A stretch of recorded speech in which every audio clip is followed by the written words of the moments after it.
ధన్యులు, పరలోక రాజ్యము వారిది.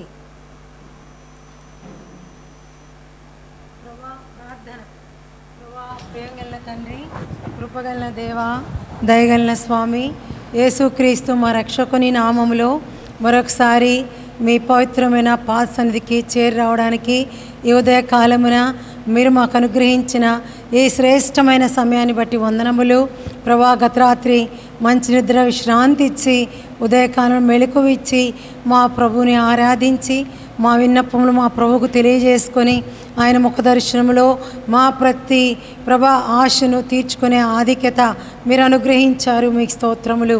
జీవముగల దేవ, ఈ విధంగా ప్రభా నీ మందిరావణములోకి చేరి రావడానికి మీరు మాకు ఇచ్చిన మంచి సమయాన్ని బట్టి వందనములు. సకాలానికి రాగలిగిన వారిని బట్టి వందనములు ప్రభా. భక్తులు పలికినట్లుగా నీ మందిరమందు నివసించు వారు ధన్యులు, వారు నిత్యము నిన్ను స్తుతించదరని ప్రభా నిన్ను స్తుతించి ఆధిక్యత ఇచ్చారు. దేవాని నివాస మందిరమును, నీ తేజో మహిమ నిలుచు స్థలమును నేను ప్రేమించుచున్నానని 26:8 కీర్తనలో సెలవిచ్చినట్లుగా 27:4 దేవా నీ వద్ద నేను ఒక వరం అడిగి తిని నా దేవుని ఆలయంలో ధ్యానించుటకైన ప్రసన్నతను చూచుటకు ఇదిగో నేను నా జీవితకాలమంతా ఆయన ఆలయం నివసింపగోరుచున్నానని ప్రభా. నిజమే తండ్రి, అయా చిరకాలము నీ మందిరం నివసించే ఆధిక్యత మాకు ఇచ్చారు అయా. నీవు ఏర్పరచుకొని నీ మందిరాలను నివసించినట్లుగా చేర్చుకుని వాడు ధన్యుడని ధన్యకరమైన జీవితం ఇచ్చావు ప్రభా. నీ ఇంట ఒక దినము గనుపుట 1000 దినముల కంటే శ్రేష్టము కదా ప్రభా. ఈ సమయం మీరు మాకు ఇచ్చారు. వందనములు. వచ్చిన వారందరిని బట్టి నేను స్తుతిస్తున్నాను. మార్గ మధ్యంలో ఉన్న వారిని మీరు త్వరపెట్టి తెండి. ఎవరైతే నిర్లక్ష్యముగా అలక్ష్యముగా బద్ధకముతో సోమరితనముతో ప్రభా ఇంటి దగ్గరే ఉన్నారో వారితో మాట్లాడము ప్రభా. కొంత వాతావరణము అననుకూలంగా ఉన్నప్పటికీ పరిగెత్తుకుని నీ పాదాల దగ్గర చేరి రావడానికి ప్రజలకు ఆసక్తినివ్వమని కోరుతున్నాం. చదవబడిన లేఖన భాగాన్ని ప్రభా మీరు మా కొరకే విరిచి పంచిపెట్టండి. మీరు మాతో మాట్లాడండి ప్రభా. ఈ వాక్యం చదువుటకు కూడా చాలా చాలా భయంగా ఉంది ప్రభా. నిజమే, నీతి నిమిత్తము ప్రభా హింసింపబడే వారిదే పరలోక రాజ్యం అని మీరు సెలవిస్తున్నారు ప్రభా. కనికరించుము దేవా. మమ్మల్ని మీరు మాట్లాడి సరిచేసి చక్కజేసి నిరాకడ కొరకు నీ రాజ్యంలో ప్రవేశించడం కొరకై సిద్ధపరుస్తూ రమ్మని అడుగుతూ నజరేయుడైన యేసు నామములో దృశ్య అదృశ్య చీకటి శక్తులన్నిటినీ యేసు నామంలో గద్దించి బంధించి లయము చేస్తూ అతి వినయముగా అడిగి వేడుకుంటున్నాము తండ్రి.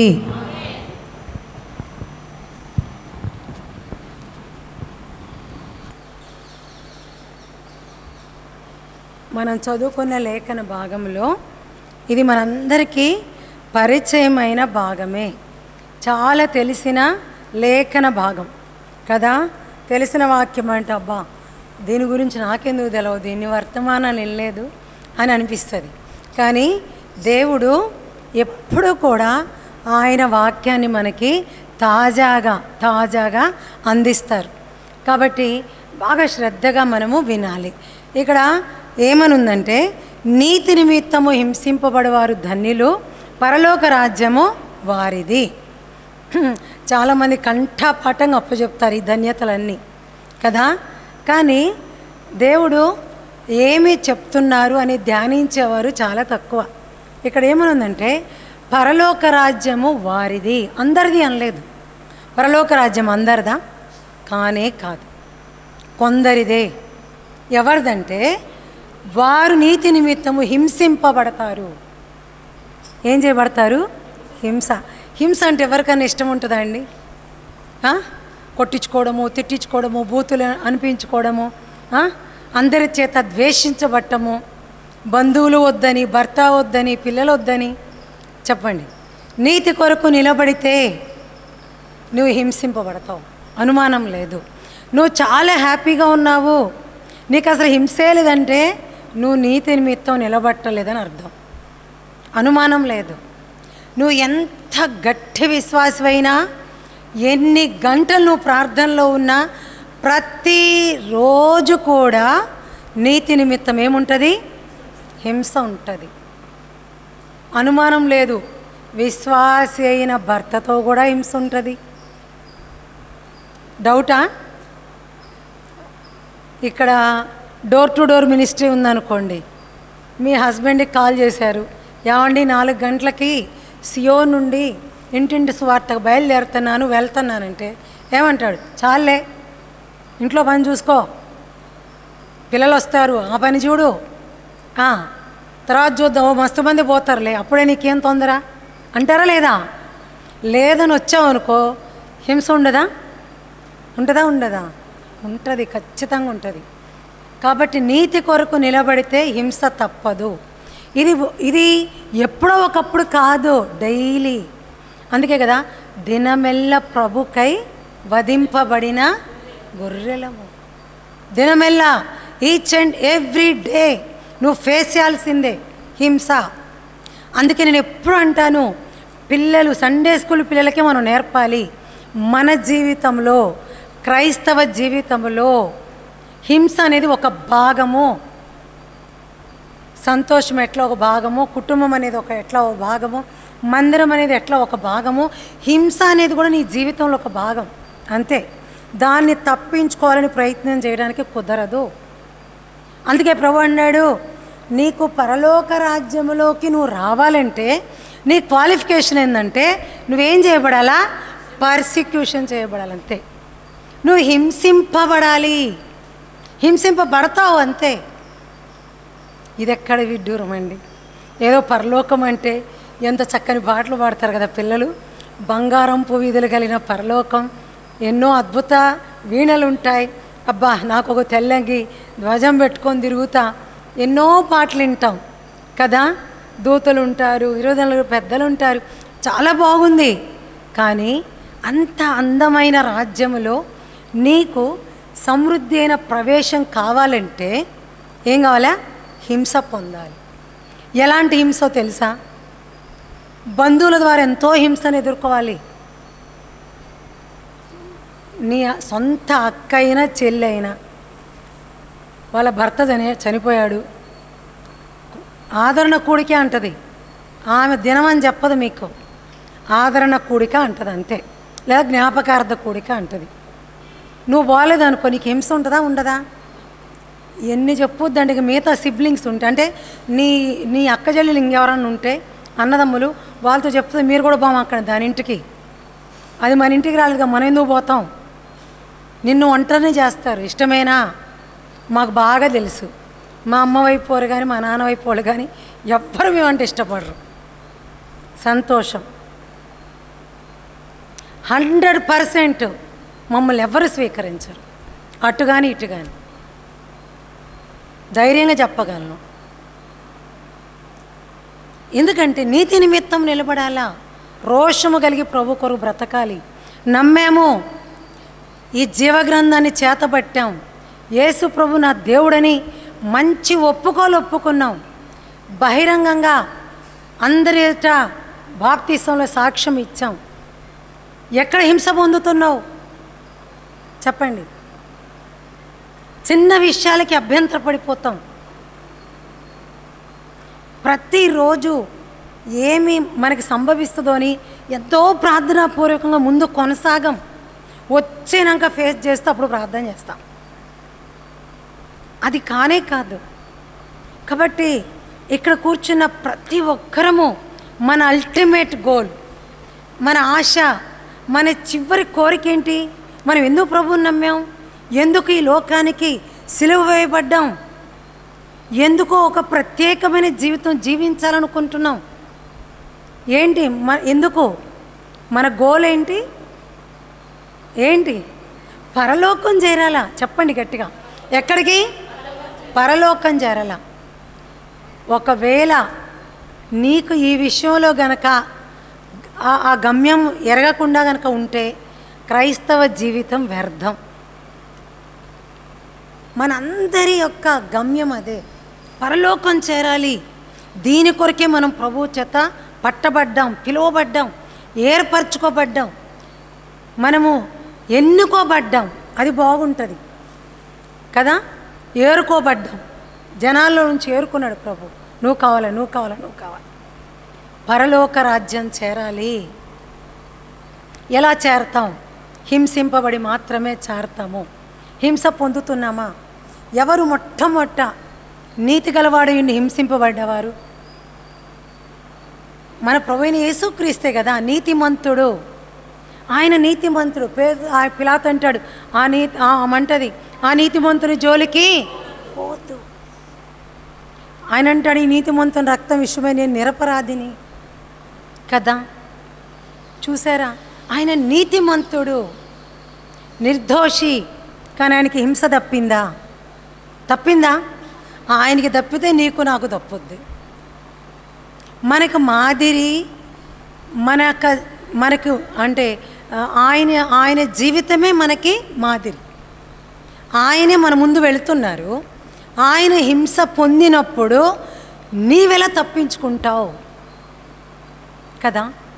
ఇప్పుడు పేరెంట్స్ అప్పు చేశారనుకోండి, తండ్రి చనిపోతే మాత్రం కొడుకును వదిలేస్తారా? లేదు, ఫేస్ చేయాల్సిందే కదా, అప్పు తీర్చాల్సిందే.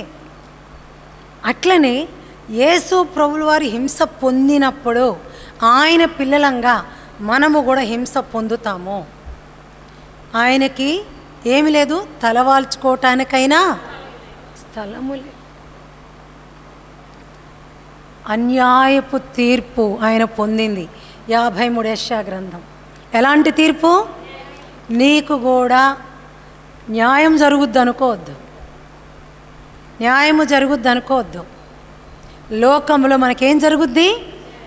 ఇంత అన్యాయం ఏంటి, మేము చేసిన తప్పేంటి, ఏంటి ఈ స్ట్రీట్ వాళ్ళందరూ మాకు విరోధమైపోతున్నారు, అరే దేవుని గురించి చెప్తుంటే ఎందుకు మా మీదకి ఇలా వస్తున్నారు, ఇంత అన్యాయం అంటే ఎస్ అన్యాయమే. ఆయనకు అన్యాయమే జరిగింది, మనకు కూడా అన్యాయమే జరుగుతుంది. ఆయన హింసింపబడ్డాడు. ఎంత భయంకరమైన హింస! ఆయన దేహములో రక్తము బయటికి రాని స్థలం ఏమనుందా?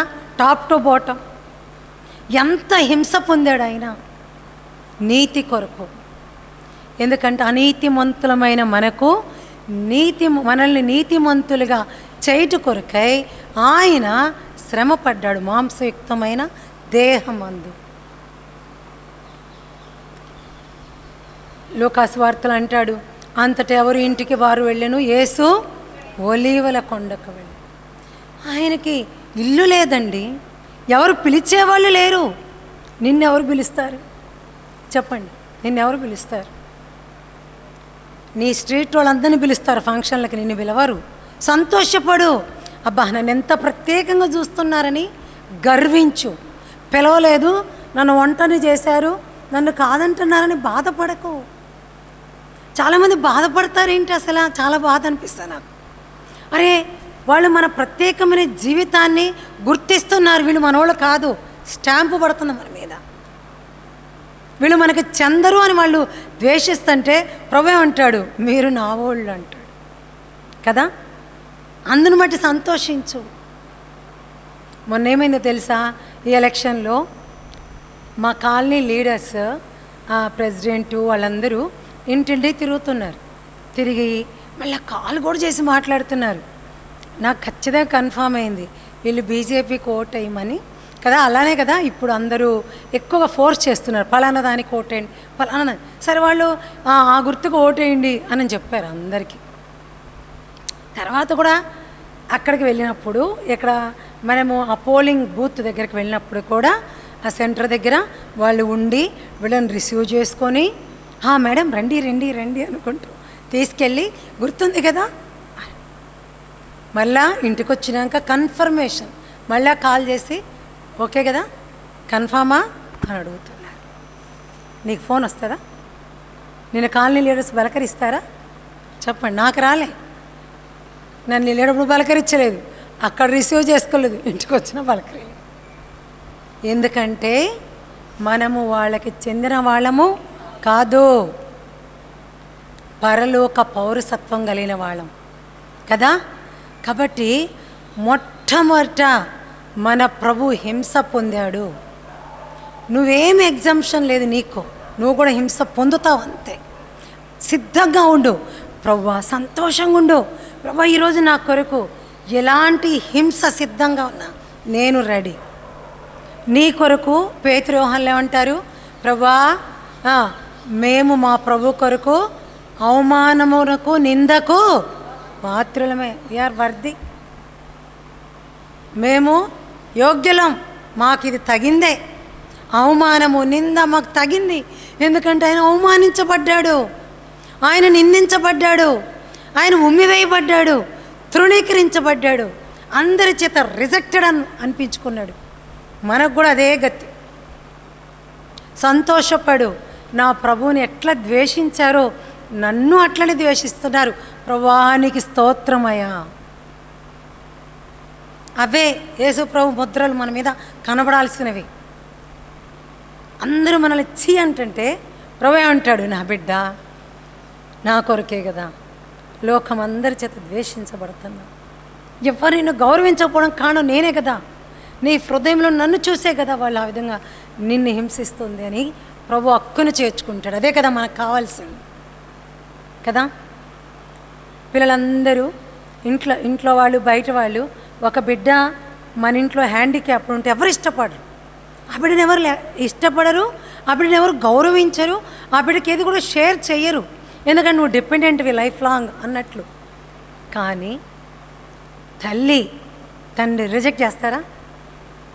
చెయ్యరు. ఎంతో ప్రేమ చూపిస్తారు తన మీద, స్పెషల్ చైల్డ్ అని తన మీద ఇంకా ఎక్కువ ప్రేమ చూపిస్తారు. ప్రభు కూడా అంతే.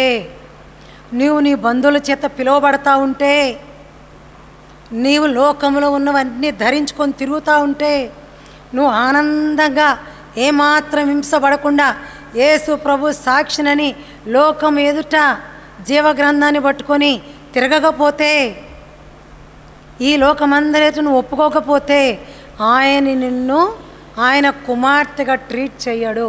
No doubt at all. ఈ విషయంలో ఏమాత్రము డౌట్ లేదు.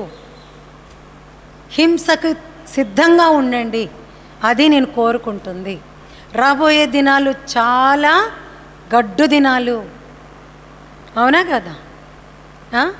నా చిన్నతనంలో మా అమ్మ, నాకు ఇంకా అప్పటికి 5 ఏళ్ళు ఉన్నాయో 6 ఏళ్ళు ఉన్నాయో, గుడ్డిగా నమ్మేస్తాం కదా. మమ్మీ వాళ్ళు ఏం చెప్తుంది, ఇదిగో ఇప్పుడు ఎవరైనా వచ్చారనుకోండి, మీరు యేసు ప్రభువుని నమ్ముకుంటే మిమ్మల్ని చంపేస్తాం అంటారు, చస్తారా మేము నమ్మమంటారా అనేది.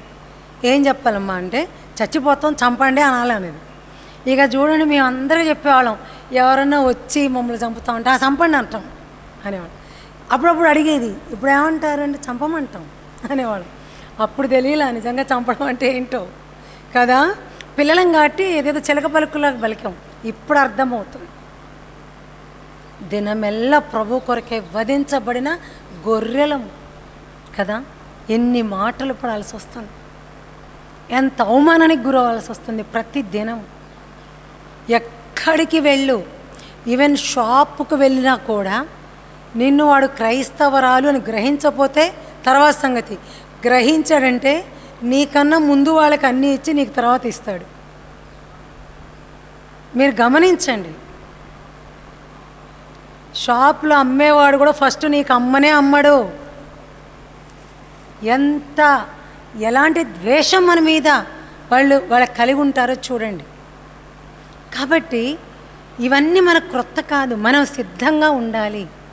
ప్రభువా నేను సిద్ధమే, నీలాగా ద్వేషించబడటానికి, తృణీకరింపబడటానికి, నిందించబడటానికి, కొట్టబడటానికి, ఆఖరికి చావటానికి కూడా సిద్ధమే. చెప్పగలమా? మన మధ్య అనేక మంది జీవితాలు సవాలుగా ఉన్నాయి, ఛాలెంజింగ్ లైఫ్స్ కదా.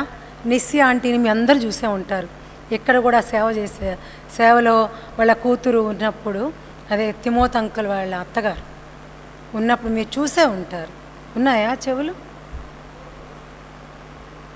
కోల్పోయింది. ఎందుకొరకు? నీతి కొరకండి, నీతి కొరకు. ఒక ఆంటీ ఉండేవారు, ముక్కు కోసేశారు. అసలు ఆమెను చూడంటే భయం వేసేది. నీతి కొరకు ఎంతమంది ఈరోజు యేసుదాస్ గారని ఒరిస్సాలో దైవ సేవకుడు కర్నూలులో హాస్పిటల్లో ఉన్నారు. నీతి కొరకు ప్రభు వాక్యం చెప్తా ఉంటే భయంకరంగా కొట్టారు. బ్రెయిన్ డిస్టర్బ్ అయింది.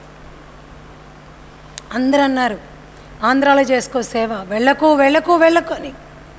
కానీ ప్రభు నన్ను పిలిచింది నార్త్ ఇండియా కొరకు అని వెళ్ళాడు.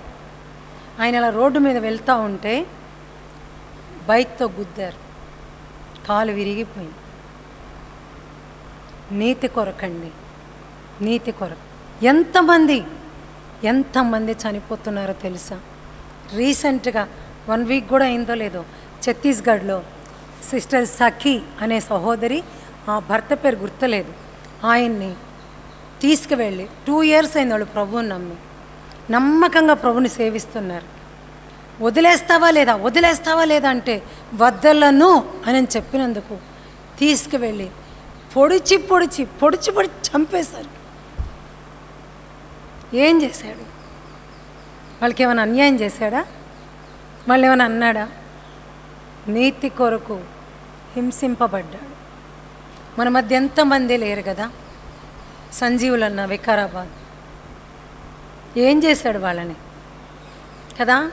మేము అటువైపు స్వార్థకి వెళ్ళినప్పుడల్లా, అయ్యా నీ దాసుని రక్తము ఇక్కడ ఒలికించబడింది కదయ్యా, ప్రభా నిరపరాధి రక్తం కదా, నువ్వు వినవా, ఈ పట్టణాన్ని కదిలించవా అని ప్రభుత్వంలో ప్రార్థిస్తూ వస్తాం. ఎంతమంది రక్తం ఒలికించారు మణిపూర్లో, కేవలం క్రైస్తవులనే పేరుకే కదా. ఈనాడు కూడా నార్త్ ఇండియాలో ఎంతమంది జైళ్ళలో మగ్గుతున్నారు, నెలల కొద్దీ క్రీస్తు నామం నిమిత్తం హింసింపబడుతున్నారు. నువ్వెలా సౌఖ్యంగా ఉంటాననుకుంటున్నావు? నీకెలా హింస తప్పుద్దు అనుకుంటున్నావు? హింసింపబడవలసిందే. అలాంటి అదే క్వాలిఫికేషన్ పరలోక రాజ్యంలోకి వెళ్ళడానికి. స్టెఫను హింసింపబడగానే యేసుప్రభువు వారు ఏం చేశారు? లేచి నిలబడి ఆహ్వానం పలుకుతున్నారు.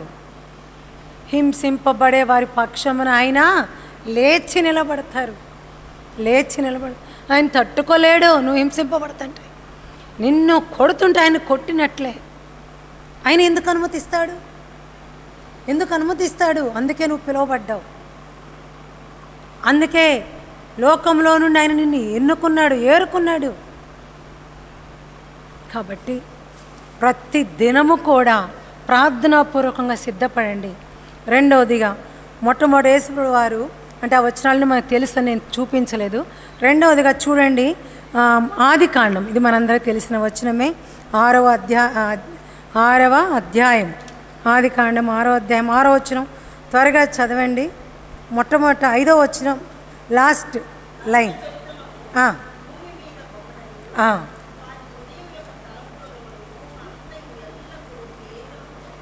6th కూడా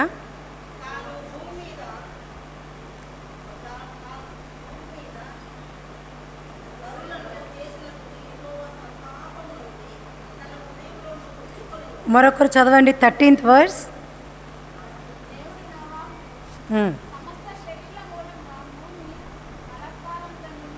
చాలండి. ఇక్కడ నోవాహు గురించి మనం ఇప్పుడే పాట కూడా పాడాం. నీతిని ప్రకటించిన నోవాహున్ బోలి ఖ్యాతి సువార్తన్ చాటు మిలన్. ఏం చేశాడండి? సువార్తను చాటాడు.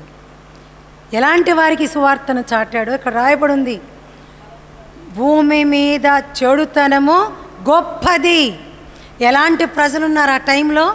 వారి చెడుతనము భూమి మీద గొప్పది. రెండవ చూడండి, వారి హృదయములో తలంపులు ఎట్లున్నాయి? చెడ్డవి.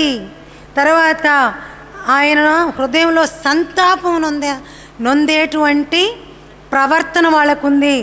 ఆయన నొచ్చుకునేటువంటి ప్రవర్తన కలిగిన ప్రజలు ఉన్నారు ఆ టైంలో. 13వ వచనంలో చెప్పినట్టు బలాత్కారులు ఉన్నారు.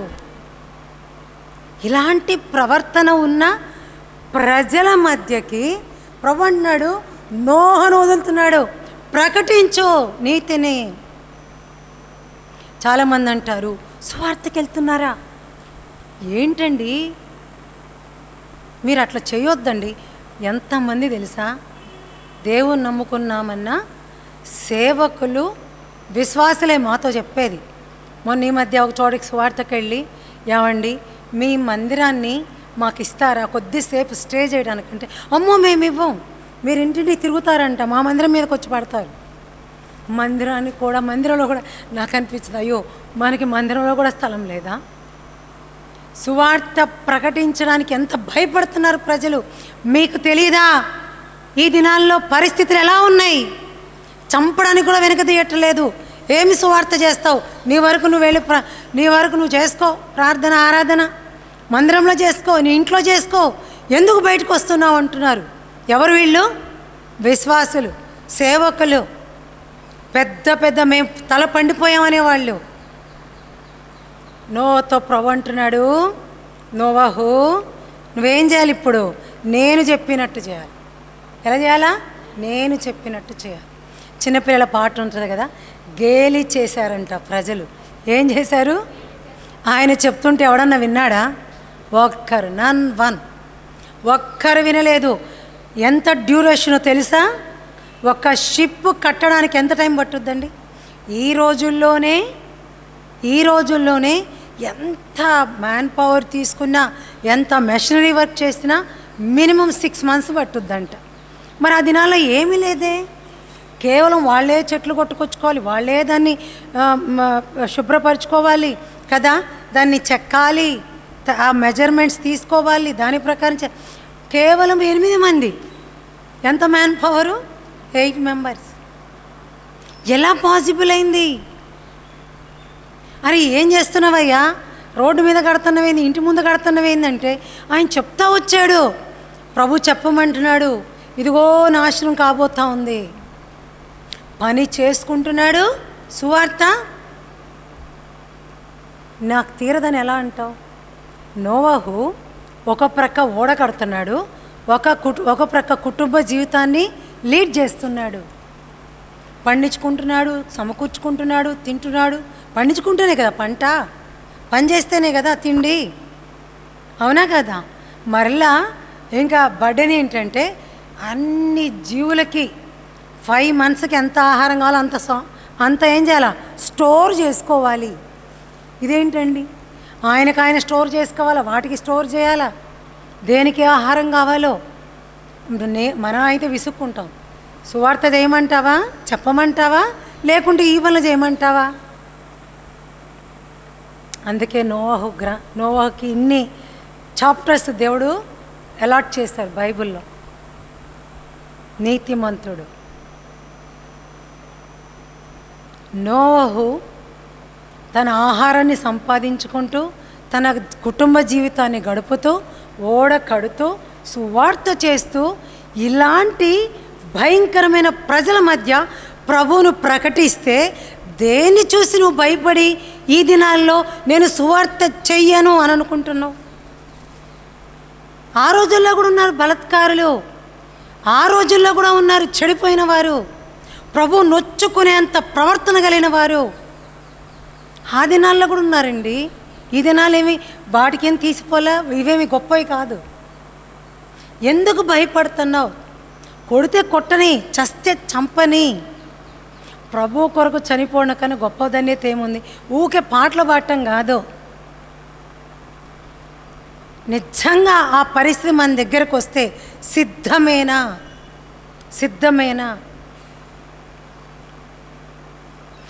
చెప్తున్న నేనైనా మీరైనా ఎవరమైనా నోవాహు కన్నా అన్ని ఫెసిలిటీస్ ఉన్నాయి మనకి. నడిచిపోకుండా వెహికల్స్ ఉన్నాయి. ఆహారానికి నువ్వు సువార్త ప్రకటిస్తే దేవుడు మంచి ఆహారం పెడతాడు. నో డౌట్, ఎవరో ఒకరు ఏదో ఒకటి ప్రొవైడ్ చేస్తూనే ఉంటారు. నీకు అన్నీ ఉన్నాయి, కానీ నోవాహుకు ఏమీ లేవు రిసోర్సెస్, అయినా ప్రకటించాడు. ఎందుకు వెనుక తీస్తున్నావు సువార్త ప్రకటించకుండా? నీ ఇంటికి ఎంతమంది వస్తున్నారు? నువ్వు ఎంతమందిని కలుసుకుంటున్నావు? ఎలా వదిలేస్తావు? ప్రభుకు లెక్క చెప్పొద్దా? చెప్పండి. నోవాహుని నేను అనుకోవడం, ఒక్కరంటే ఒక్కరు కూడా బ్లేమ్ చేయలేరు. నోవాహు ఎంత పని చేసావయ్యా, మమ్మల్ని చంపేశావు కదా, అయ్యో చచ్చిపోతున్నాం, మునిగిపోతున్నాం అని ఒక్కడనలేడు. తలుపు తెరవమన్నారు కానీ నోవహుని బ్లేమ్ చేసినట్టు ఎక్కడన్నా ఉందా? నీ గురించి ఎంతమంది బ్లేమ్ చేస్తారు. మొన్న సండే స్కూల్ పిల్లలు చెప్తున్నారు, నిజంగా ఆంటీ, నిజంగా మమ్మల్ని అట్లా అడుగుతారా మా పేరు పెట్టి? అడుగుతారు. ప్రభారాణి, ఇంత భయంకరమైన నరకం ఒకటి ఉందని నీకు తెలిసి మమ్మల్ని ఎలా వదిలేసావు? కొట్టొచ్చు, గుద్దొచ్చు, తిట్టుకోవచ్చు, 10 సార్లు మా ఇంటికి వచ్చి చెప్పపోయావా? 10వ సారైనా మేము మనసు మార్చుకునే వాళ్ళమేమో అంటారేమో రేపు నిన్ను గురించి. నీ విషయమై లోకమల పలుకుద్దేమో, జాగ్రత్త. నీ పక్కనే ప్రయాణం చేశాం కదమ్మా, ఒక్క మాటన్నా చెప్పకపోతేవేమమ్మా అని నిన్ను అంటారేమో, జాగ్రత్త. నేరం మోపుతుంది ఈ లోకం కాదా? చెప్పండి.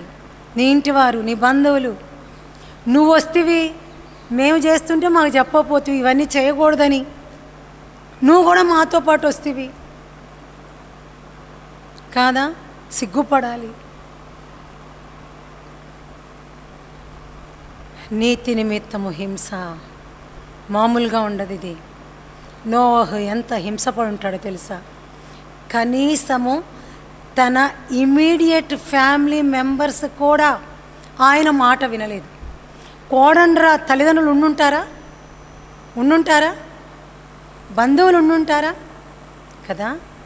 తన వారు కానీ, తన అంటే వారి దూర బంధువులు కానీ, దగ్గర బంధువులు కానీ ఎవ్వరూ కూడా వినలేదు.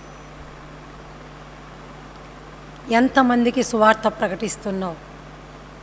దేనికి భయపడుతున్నావు? బలత్కారముతో నిండి చెడిపోయి వాళ్ళ ఆలోచనలు పాడైపోయిన ప్రపంచానికి ఆదిలోనే నోవహు గారు సువార్త ప్రకటిస్తే ఇంత విజ్ఞానంతో కూడిన ఈ లోకంలో నువ్వు సువార్త ప్రకటించకపోతే ఎలాగూ ప్రభు దగ్గర తప్పించుకుంటావు? ప్రభువుకు లెక్క చెప్పాలా? ప్రజలు కూడా నిన్ను అడుగుతారు. ఎందుకంటే మామూలు శిక్ష ఉంది. చెప్పండి, మామూలు శిక్ష.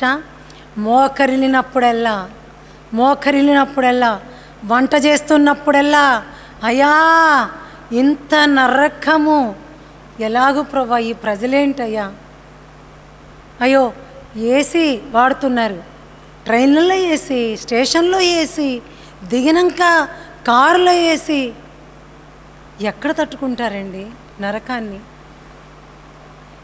నువ్వు కాదా చెప్పాల్సింది? దేవుడు నిన్ను కాదా ప్రత్యేకించింది? నోవహు అంటున్నాడు, నీవే అనలేదా? చూడండి 7వ అధ్యాయం 1వ వచనం.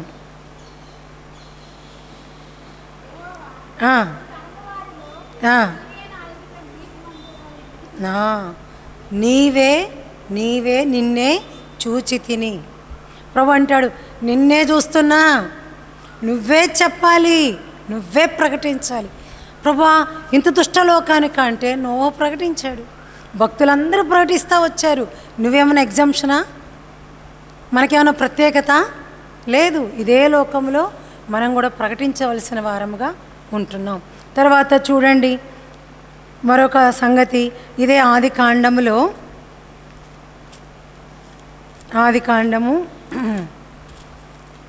39వ అధ్యాయం, 39 కాదు ముందుగానే 37వ అధ్యాయము 5వ వచనం చదవండి. లాస్ట్లో 4 లాస్ట్ చాలు. ఇక్కడ నేను చదువుతాను. 4వ వచనంలో అతని మీద పగపట్టి, 5వ వచనం లాస్ట్లో మరి పగబట్టి, తర్వాత ఇక్కడ 10వ వచనం చివరిలో అతనిని గద్దించెను, తండ్రి గద్దించేశాడు. తర్వాత వచ్చేసి ఇక్కడ చూడండి, ఇక్కడ ఏమనుందంటే నీళ్ళు లేవు. 24 అతని పట్టుకుని ఆ గుంటలో పడద్రోసి, వాళ్ళు పడదోసి వీళ్ళేం చేస్తున్నారు? భోజనానికి కూర్చున్నారంట. ఎంత ద్వేషం చూడండి. తర్వాత అమ్మివేసి కదా, అక్కడ ఇక్కడ 28వ వచనంలో 28 అమ్మివేసి. తర్వాత 39వ అధ్యాయంలో పోతీఫరు ఇష్మాయేలు యొద్ద అతనిని కొనేను అంటే సెకండ్ టైం అమ్మబడ్డాడు. తర్వాత 39 చివరిలో ఏమనుంది, యోసేపును ఏం చేశాడు, అతన్ని పట్టుకొని రాజు ఖైదీలు వేసే చెరలో వేశాడు. తర్వాత చూడండి, తర్వాత ఇంకా 40వ అధ్యాయంలో ఏమైంది, ఆ యొక్క భక్ష్యకారుల అధిపతి ఏం చేశాడు, మరిచిపోయి. ఎవరికైనా ఇన్ని కష్టాలు ఉంటాయా? నీతి నిమిత్తము ఇంత హింస ఉంటుందా అండి? ఎందుకు ఇంత కష్టపడ్డాడు యోసేపు? ఆ నీతి ఏదో వదిలేస్తే అయిపోలే, అన్నదమ్ములతో కలిసి బాయ్ బాయ్ అంటే అయిపోయేది కదా, అవునా కదా? చెడు సమాచారం తేకుండా వాళ్ళ నాన్నకి వాళ్ళ మీద ఎలాంటి కంప్లైంట్స్ చేయకుండా, అన్నయ్య మీతో నేను కూడా కలిసి అన్ని పనులు చేసేద్దామంటే అయిపోలే, కాంప్రమైజ్ అవ్వలేదు. వాళ్ళ నాన్న గద్దించినా కూడా తన కలలు చెప్పటం ఆపలేదు. తండ్రి చేత కూడా గద్దింపబడ్డాడు, ప్రేమించే తండ్రి చేత. చూసారా? తర్వాత అమ్మబడ్డాడు 2 సార్లు. ఆ యొక్క పోతీఫరు చేత చెరసాల్లో వేయించబడ్డాడు. మేలు చేసిన భక్ష్యకారుల అధిపతి కూడా మర్చిపోయాడు. ఒకరి జీవితంలో నీతి నిమిత్తమై ఇలాంటి హింస, ఇలాంటి మిజరబుల్ లైఫ్ ఇంకేముంటుందండి? ఎందుకు ఈ విధంగా హింసింపబడ్డాడు? నీతి కొరకు ఎందుకు ఈ విధంగా హింసింపబడి ఉంటాడు? తన ప్రవర్తనను కాపాడుకోవటానికి. నిజంగా మనందరికీ తెలిసిన వాక్యమే, నీవు దేవుని మందిరానికి పోనప్పుడు జాగ్రత్తగా ఉండు.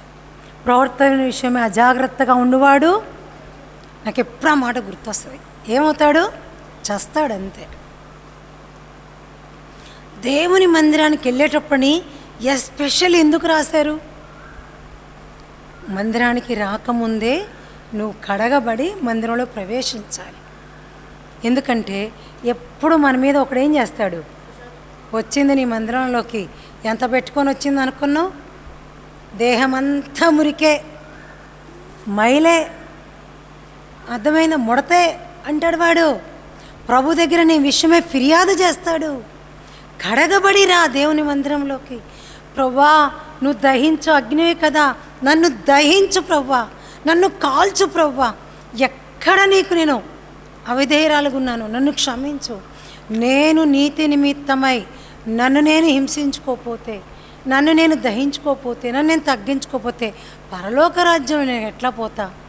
మందిరానికి వచ్చినప్పుడే ప్రార్థన విషయంలో జాగ్రత్తగా ఉండమంటే ఇక పరలోక రాజ్యంలో పోవాలంటే ఎంత జాగ్రత్త అవసరం కదా?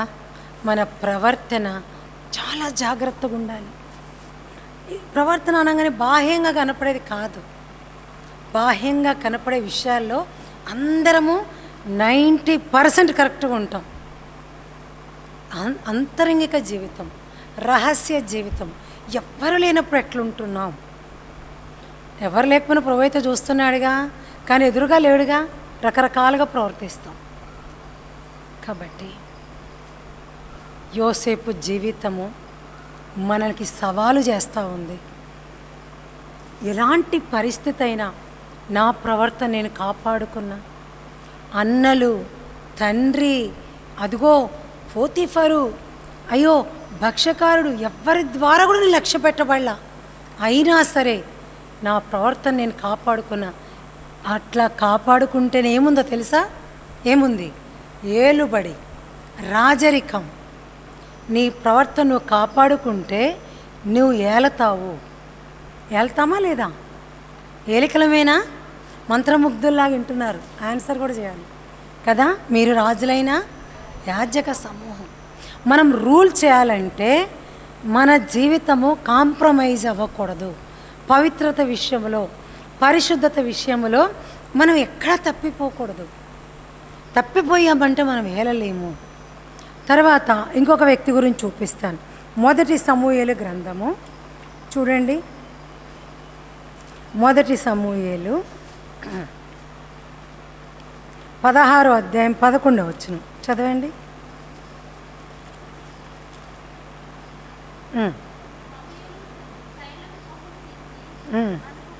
పెద్దగా చదువునానా?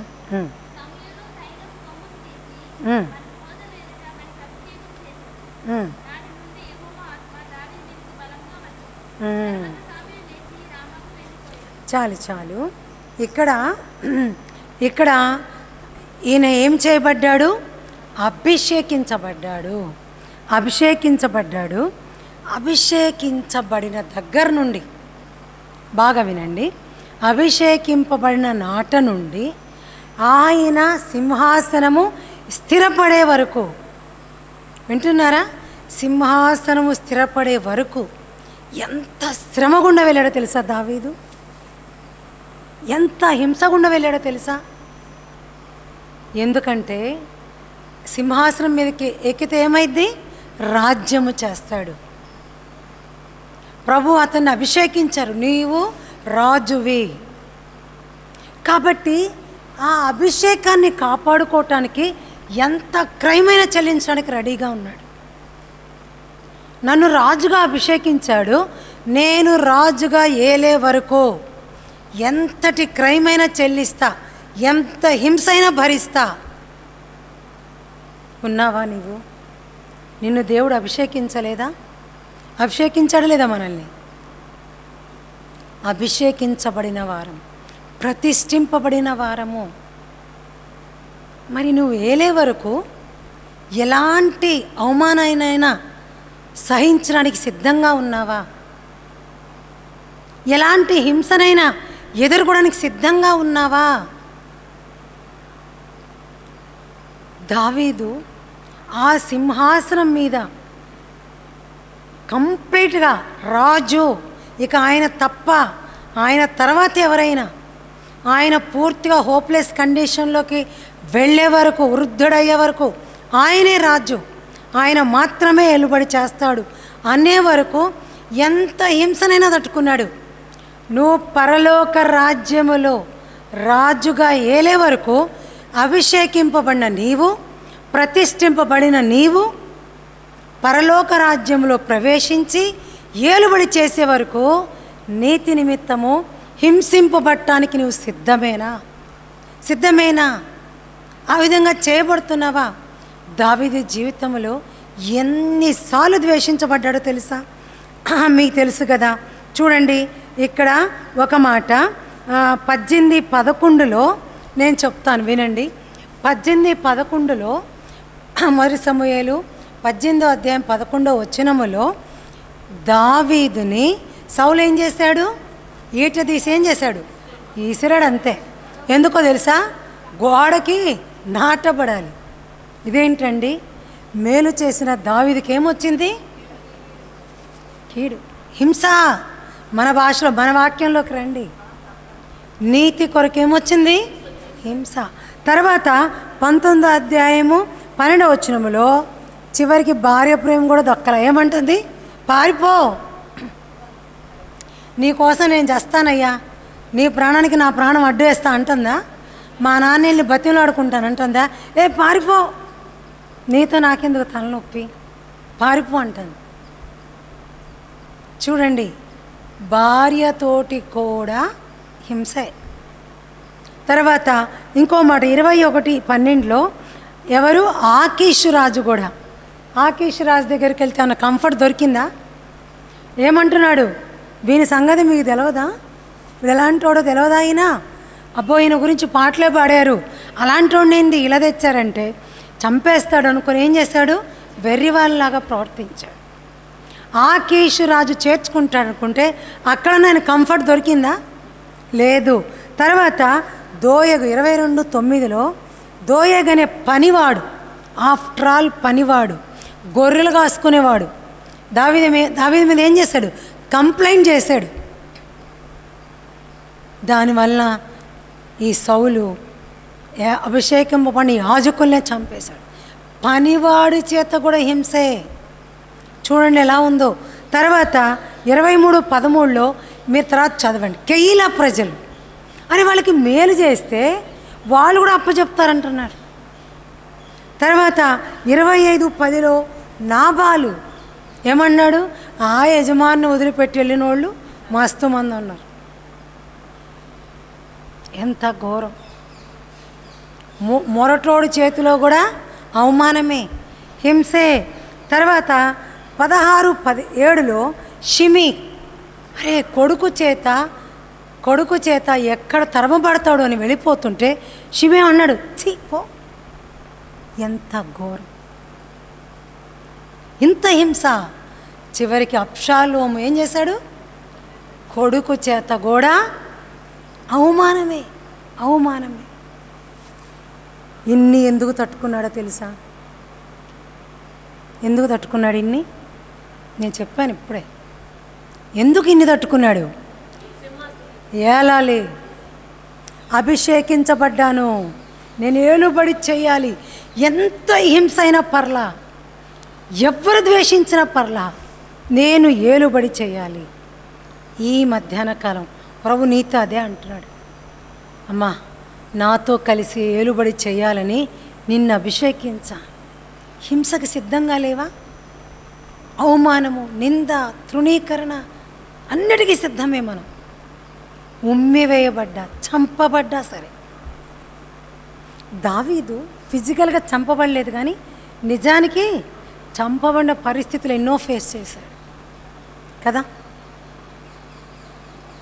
కాబట్టి ఒక్కసారి ఈ మధ్యాహ్న కాలం మీ అందరినీ నేను బ్రతిమలాడుతున్నాను. ప్రభు కొరకు, ప్రభుతో ఏలే వరకు, పరలోకములో సింహాసనం మీద ఆయనతో పాటు కూర్చొని నువ్వు ఏలే వరకు, నువ్వు ఎంత అభిషేకించబడినా నువ్వు హింస గుండా వెళ్ళాల్సిందే. నీ కడుపును పుట్టిన వాళ్ళ ద్వారా, ఇంట్లో ఉన్న వాళ్ళ ద్వారా, చుట్టూ ఉన్న వాళ్ళ ద్వారా, ఇతరుల ద్వారా నీకు హింస ఉంది. అలా అయితేనే నువ్వు పరలోక రాజ్యానికి వారసురాలు. నీతి నిమిత్తం హింసింపబడిన వారు ధన్యులు. యేసు అన్నాడు, నీతి నిమిత్తం హింసింపబడ్డా. నీ సంగతి ఏంటి? చచ్చిపోయాను నీతి కొరకు, సిద్ధమేనా? యోసేపు అంటున్నాడు, నా ప్రవర్తన అనే నీతి, ప్రవర్తనలో నీతి కలిగి ఉండడానికి హింసింపబడ్డా, సింహాసనాన్ని ఎక్కా, నువ్వు సిద్ధమేనా? దావీదు అంటున్నాడు, ఇదిగో నేను సింహాసనం మీద ఏలే వరకు నేనేం చేయబడ్డా? హింసించబడ్డా. నీతి కొరకు సిద్ధమేనా? 10వ వచనంలో రాయబడి, ఈ యొక్క మన మత్తయి సువార్తలో 5:10 రాయబడినట్లు నీతి నిమిత్తము హింసింపబడవారు ధన్యులు. We are so blessed. నేను అందరూ ద్వేషిస్తుంటే నువ్వు ధన్యురాలివి, సంతోషపడు. తర్వాత బైబిల్ గ్రంథములో చాలామంది ఉన్నారు నీతి నిమిత్తం హింసింపబడినవారు. ఒక్క మాట చూపిస్తాను. 1 తిమోతి పత్రిక తీయండి. 2 తిమోతి 4:6. 2 తిమోతి 4:6 చదవండి.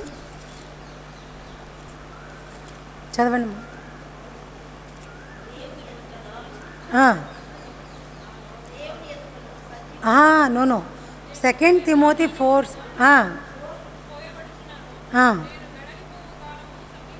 చాలు. ఎలా అంట? పానార్పణముగా. అంటే ఏంది? పానీయాన్ని అర్పణ చేయటం, నీళ్ళని ఇలా పారబోయటం. అర్థమైందా? ఆయన బ్రతుకు ఒక్క మాటలో చెప్తున్నాడు. ఎంత హింస పొందాడో, ఇమీడియట్ సాల్వేషన్, రక్షణ పొందిన దినము నుండి కదా చంపడానికి ప్రయత్నించారు. అబ్బా, కొరింథీ పత్రికలో చెప్తాడు, ఇక లిస్ట్ అవుట్ చేస్తాడు. ఎన్ని చెప్పాడు కదా. దాదాపు 40 విధాలుగా శ్రమ పట్టబడ్డాడు. జాగరణాలు, ఆకలి దప్పులు, దిగంబరత్వము, ఇంతకన్నా ఏమన్నా ఉందా చెప్పండి? భయంకరం. కొట్టబడి, ఇడవబడి, చచ్చాడనుకొని వదిలేశారు. చెరసాల వేయబడ్డాడు, బెత్తలతో కొట్టబడ్డాడు, 195 దెబ్బలు. అంత హింస పొంది పౌలు గారు అంటున్నారు, నేను పానార్పణముగా, లైక్ వాటర్, లిక్విడ్. ఒక లిక్విడ్ని మనం ఎట్లా పోస్తామో ఆయన లైఫ్ అట్లా పోయబడుతుందట. ఎందుకో తెలుసా? ఏ విధము చేతనైనను అంటాడు, మృతుల్లో నుండి నాకు పునరుద్ధానము కలగాలి. అదిగో అక్కడ ప్రవేశించాలి. ఎదురు చూస్తున్నాం కదా, ఆ రాజ్యంలో నేను ప్రవేశించాలి. కాబట్టి నేనేం చేస్తాను తెలుసా? పానార్పణంగా పోయబడ్డా పర్ల. చివరికి ఏ విధంగా చనిపోయాడో తెలుసా? ఏ విధంగా చనిపోయాడు? పాల్ గారు ఎలా చనిపోయారు? శిరచ్ఛేదనం, హెడ్ రిమూవల్. ఏంటండి, ఏంటిది? ప్రభువు నమ్మిన నాట నుంచి ప్రతిరోజు హింసే.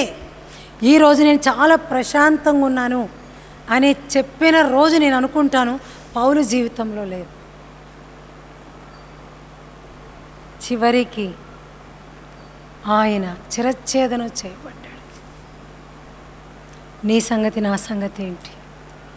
ఇంతమందిని మన కళ్ళెదుట పెట్టుకొని ఇంతమంది జీవితాలు మనల్ని సవాల్ చేస్తూ ఉంటే ఏ విషయంలో నువ్వు బాధపడుతున్నావు?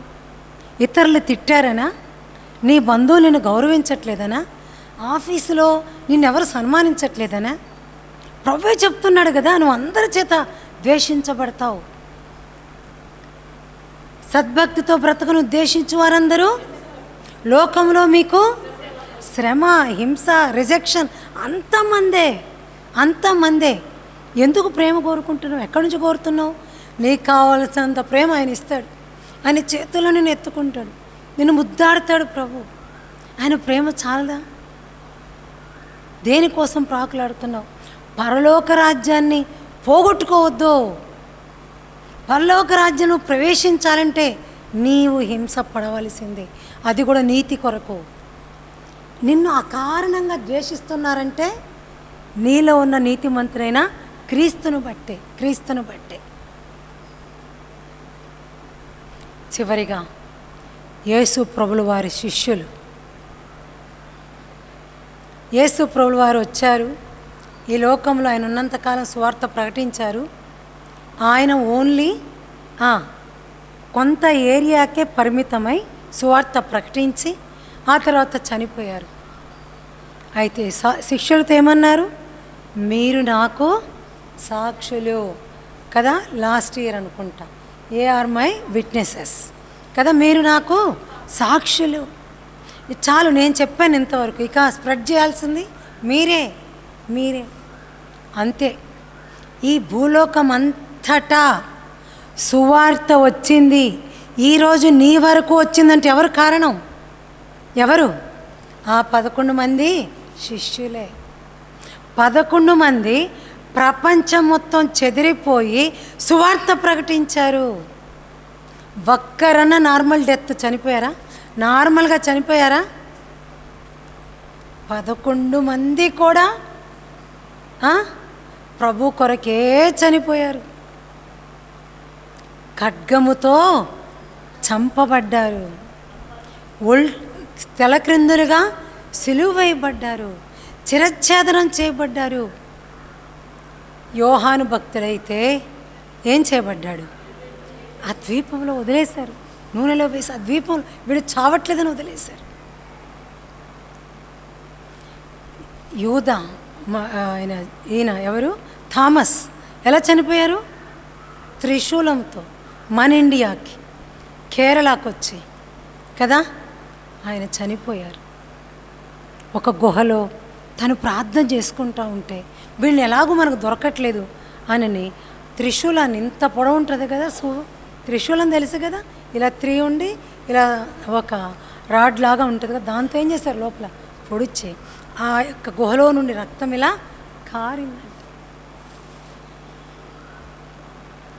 ఆయన చనిపోయారు, ఆయన శిష్యులు చనిపోయారు, పౌలు గారు చనిపోయారు. యోసేపు, దావీదులైతే ఏలుబడి చేసే వరకు నీతి కొరకు ప్రతిదినము చచ్చిన వారిలాగానే ఉన్నారు. ప్రభు అంటున్నాడు, పరలోక రాజ్యమును నువ్వు ప్రవేశించడానికి కొరకు హింసింపబడాలి. సిద్ధమేనా? ప్రభు ఒకవేళ నిన్ను ఎక్కడికైనా పంపిస్తే వెళ్తావా? ముసలోళ్ళను కూడా వదలడు దేవుడు. అనుకుంటున్నావేమో 70 ఏళ్ళు వచ్చిన నన్ను ఎక్కడ పంపుతాడులే అని. ఏమో ఈ గుంటూరులో ఉన్న ఒక మంచి రౌడీకి యేసు ప్రభువుకి గిట్టనోడికి వాక్యం చెప్పమనొచ్చు. ఎక్కడికో అవసరం లేదు. అర్థమైందా? సిద్ధమేనా? రాళ్ళతో కొట్టబడిరి, మరి రంప కోయబడిరి. రాళ్లతో కొట్టబడ్డారు, రంపాలతో కోయబడ్డారు.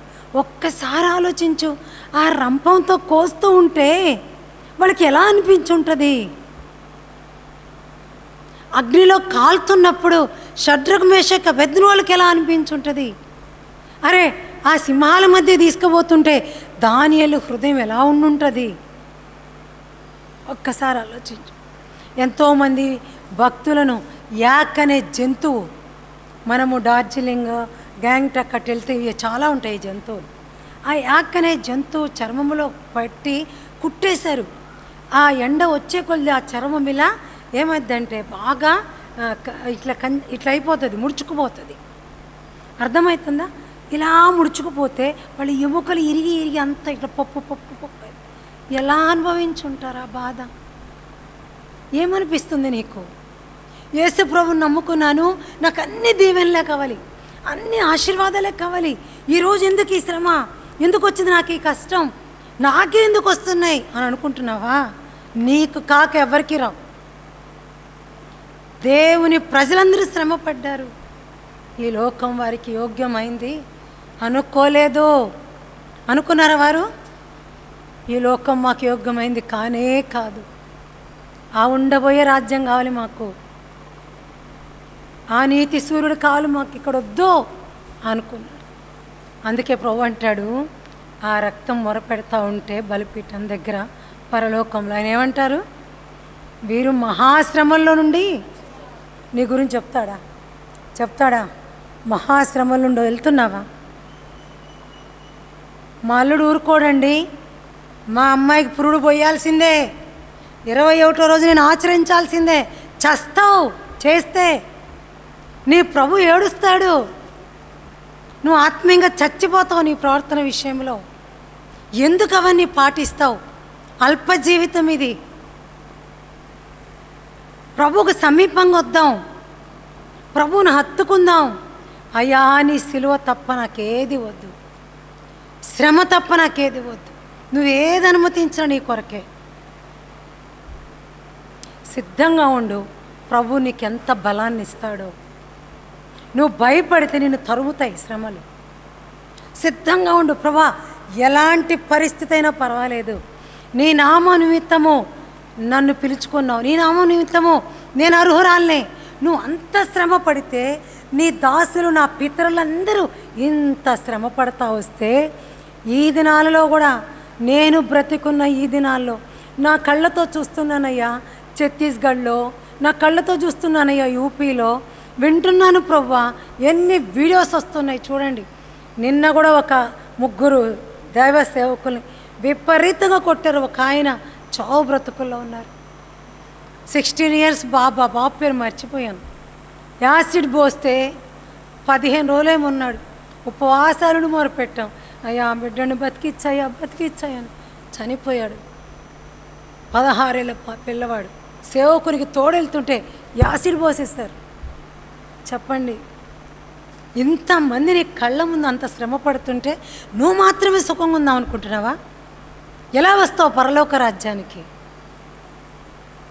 నాకు పరలోక రాజ్యం ఉంది, పరలోక అనుకోవటం కాదు, ప్రవేశించే ఆ ఆధిక్యత, ప్రవేశించే ఆ క్వాలిఫికేషన్ సంపాదించుకో. ఏ శ్రమ ఇస్తాడో ప్రభు. చిన్న శ్రమ అనుమతిస్తే, ప్రభు స్తోత్రం, నా కుటుంబంలోనే చిన్న శ్రమ, పర్లేదు ప్రభు నేను అనుభవిస్తాను. నా బంధువులతోనే కదా ఈ శ్రమ, నా దేహంలోనే కదా. చాలామంది అంటారు నాకెందుకు ఈ రోగం. మీకు తెలుసా, నాకు షుగరు, నేను అందరితో అనేదాన్ని. షుగర్ పేషెంట్లను చూసి నేను మెడికల్ లైన్లో ఉన్నాను కాబట్టి, బాబాయ్ షుగర్ మాత్రం రావద్దండి. ఎందుకంటే ఆ దినాల్లో 90sలో షుగర్ అంటే ఓ పెద్ద భూతం. షుగర్ రావద్దు అనేదాన్ని. 29 కంప్లీట్ అయింది జస్ట్ అంతే. 30th ఇయర్ రన్నింగ్లో నాకు షుగర్ అటాక్ అయింది.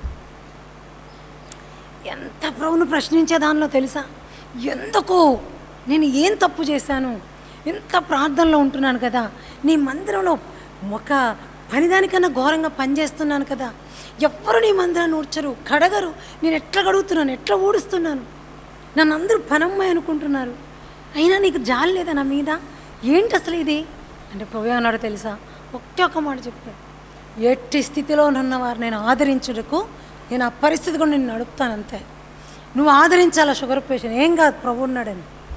ఇప్పటికీ నా బాడీలోకి అది వచ్చి 20 సంవత్సరాలు నిండిపోయింది. మామూలుగా 15 to 18 years ఉంటే షుగర్తో చస్తారంటారు, అవయవాలు పాడవుతాయి అంటారు, ఏం కాలే. అర్థమైంది? ఏది ప్రభు అనుమతించిన ఏది కాదు, ఓర్చుకో. ఒకవేళ ప్రభు పిలిస్తే వెళ్ళిపోదాం, అంతకన్నా సంతోషం ఏముంది, ప్రభుతో ఉంటాం కదా. ఈ ఇతి బాధలు, ఈ సమస్యలు, అబ్బబ్బబ్బా ఈ లోకాన్ని చూడలేక కదా, ఇవన్నీ వదిలి వెళ్ళిపోతాం, ఈ జంజాటం అంతా పోతుంది. అంతకన్నా ఏం కావాలి, సిద్ధమేనా? మరొకసారి చదువుదాం. నిజంగా నేను మిమ్మల్ని చెయ్యెత్తమని అడగను, పిల్లల్లాగా మీ హృదయానికే తెలుసు. నిజంగా నీ హృదయంలో రాజా ఎలాంటి హింసకైనా నేను సిద్ధమే, నాకు పరలోక రాజ్యములో ప్రవేశించడానికి అర్హత కావాలి, ఈ ముద్రలన్నీ నా మీద ఉండాలి. ఆ ముద్రను చూసి దేవుని దూతలు తప్పుకోవాలి, వెళ్ళిపోండి, వెల్కమ్ అని చెప్పాలి. నువ్వెవరని అడగకూడదు, అయా మా ప్రభు కొరకు నువ్వు ఇంత హింసింపబడ్డావా, వెల్కమ్ అని చెప్పాలి. ప్రభా అలాంటి పరలోక రాజ్యంలో ప్రవేశం నాకు కావాలయ్యా అని నువ్వు హృదయపూర్వకంగా నీ మనసులో నువ్వు తీర్మానం చేసుకుంటే చదువు, గట్టిగా చదువు. 5వ అధ్యాయము మత్తయి సువార్త 10వ వచనం, అందరం మర్చిపోవద్దు మీ జీవితంలో. 10వ వచనము, నీతి నిమిత్తము హింసింపబడువారు ధన్యులు, పరలోక రాజ్యము వారిది. ఇక్కడ చాలామంది ఉన్నారు, కానీ కొంతమంది వాయిస్లే నా చెవికి వినపడ్డాయి. చివరిసారి అడుగుతున్నాను, తీర్మానం చేసుకో మనసులో, ఏ రోజు ఎలాంటి శ్రమకైనా నేను సిద్ధమే, హింసకి సిద్ధమే. ప్రభువా నీ రాజ్యంలో ప్రవేశించడానికి అదే క్వాలిఫికేషన్ అయితే నాకు కావాలి అని నువ్వు అనుకున్నట్టయితే గట్టిగా చదువు. నీతి నిమిత్తము హింసింపబడువారు ధన్యులు, పరలోక రాజ్యము వారిది. దేవుడి వాక్యమును దీవించునుగాక.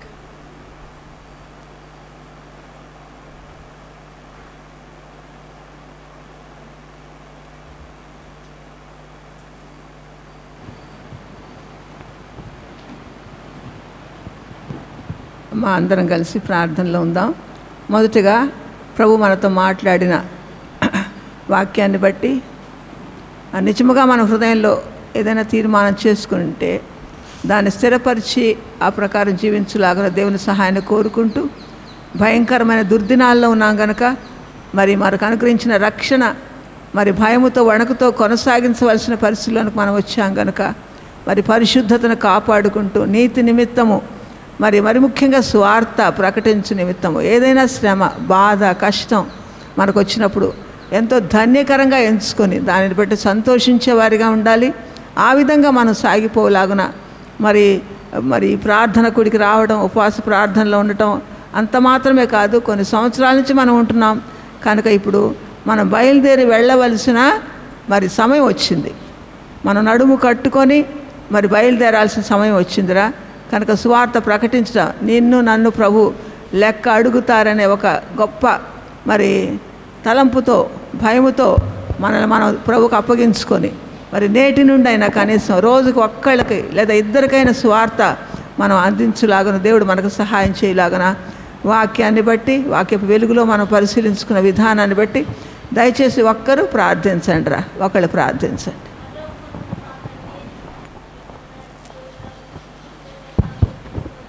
చెల్లించుకుంటున్నాం ప్రభా తండ్రి. సంవత్సరం యొక్క 5వ మాసము 17వ దినములో ప్రవేశపెట్టిన అయినా తండ్రి, మీ పాద సన్నిధికి చేరు రావట కొరకై నా ఎడల మా ఎడల మీరు చూపించిన మీ మహాప్రేమ, కృప, కనికరాన్ని బట్టి దేవా, నా మా కృతజ్ఞతాస్తుతి స్తోత్రములు చెల్లించుకున్నాం ప్రభా. అనాది కాల సంకల్పంలో జగతి పునాది వేయబడక మునిపే ప్రేమ చేత క్రీస్తులోనైనా నన్ను మమ్మల్ని ఏర్పరచుకొని తండ్రి దేవా, ఆ ప్రియని న్యాయ రక్తం ద్వారా మా పాపం విమోచన క్షమాపణ అనుగ్రహించి ఆత్మచేత ముద్రించుకొని నైనా తండ్రి దేవ, నీ స్వకీయ సాంపాంజ్యంగా రాజులైన యాజక సమూహముగా పరిశుద్ధ జనముగా దేవుని సొత్తైన ప్రజలుగా నన్ను మమ్మల్ని ఉంచి ప్రభా తండ్రి. ఈ లోకములో శ్రమ కలుగును, ఆయనను ధైర్యం తెచ్చుకుని నేను లోకమును జయించి ఉన్నానని యోహాను సువార్త 16:33లోనైనా తండ్రి మీరు శరీరధారిగా ఉన్నప్పుడు అయినా కన్నీటితో రోదనతోనైనా తండ్రి దేవా అయా మీరు ఉన్నారనైనా తండ్రి. మత్తయి సువార్త 5:10లో నీతి నిమిత్తము హింసింపబడవారు ధన్యులు, పరలోక రాజ్యము వారిదని నైనా ఈ దినము నాతో మాట్లాడుతూ వచ్చిన ప్రతి లేఖన భావాన్ని బట్టి దేవా శిరస్సు వంచి నమస్కరించుకుంటున్నాను దేవా. మీ స్తోత్రాలనైనా నైనా మీ దాసులు మా పితరులైనా తండ్రి ఏ రీతిగా హింసింపబడ్డారో శిష్యులునైనా తండ్రి దేవా, నీతి కొరకు నాయన హింసింపబడే నైనా వారు అందరూ కూడా నైనా తండ్రి హతసాక్షులుగానైనా తండ్రి ఒక ప్రపంచం అంతా కూడా నైనా భారతదేశానికి వచ్చి స్వార్థ ప్రకటించి ఆ యొక్క పౌలైతే నేను పానార్పణముగా పోయబడి ఉన్నానని నైనా తండ్రి దేవా సాక్ష్యం ఇచ్చినాడు నైనా తండ్రి దేవా. యోసేపు నైనా యవన కాలం మొదలుకొని నైనా తండ్రి దేవా అయా దేవుని చిత్తమునకు నైనా లోబడుతూ వచ్చి హెచ్చింపబడ్డాడు నైనా తండ్రి లోకంలో దేవా. ఈ మధ్యాహ్న కాల సమయంలో నన్ను మమ్మల్ని కూడా జ్ఞాపకం చేసుకోండి అయినా మీరు అక్కడ బహు సమీపముగా ఉంటుండగానైనా తండ్రి దేవా ఏర్పరచబడిన వారు సైతం మోసపరచమైన దుర్దినాలు, చెడ్డ దినాలు, అపాయకరమైన దినాల్లో మేము ఉంటుండగానైనా తండ్రి దేవా